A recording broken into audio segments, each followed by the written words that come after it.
দেখো চিরির বন্দর কাকড়া নদী। একবারে আমরা কিছু না গাইলাম তো, না হলে যারা বড় ভাই আমাদের থেকে মাছ ধরে বেশি, ওরা দিনে 8-10 কেজি মাছ ধরে। 8-10 কেজি দিনে হ্যাঁ এই নদী থেকে 8-10 কেজি মাছ। দেখি তো ভাই। তো ভিউয়ার্স, আমরা দেখতে পাচ্ছি এই যে কাকড়া নদীতে যে মাছ ধরার একটা কৌশল, এটা হচ্ছে প্রাচীন একটা কৌশল। দেখেন এই যে এই কোটার ভিতরে তারা এটা খাবার দিয়ে রাখে। কি দেন এটার ভিতরে? ময়দা দেন। তো মাছ উঠতে আমরা দেখছি যে কিছু মাছ উঠছে। এটা কি মাছ? এটা মালাছাড়া কয় কেসকি। কেচকি মাছ বলে না?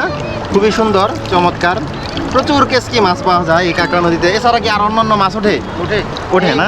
কোটায় খালি কেসকি ওঠে। সবাই উৎফুল্ল মনে গোসল করতেছে। ভাই, এই কাকড়া নদীতে গোসল করার পর আপনার কেমন লাগতেছে? হেব্বি মজা লাগতেছে। হ্যাপি মজা। এই যে এত কষ্ট করে যে ঢাকা থেকে গাজীপুর থেকে আসছেন, তো কেমন লাগতেছে? ক্লান্তি নাই। ক্লান্তি নাই? ক্লান্তি নাই। মানে সারা রাত যে জার্নিটা করছেন একদম শেষ। এখন আর নাই।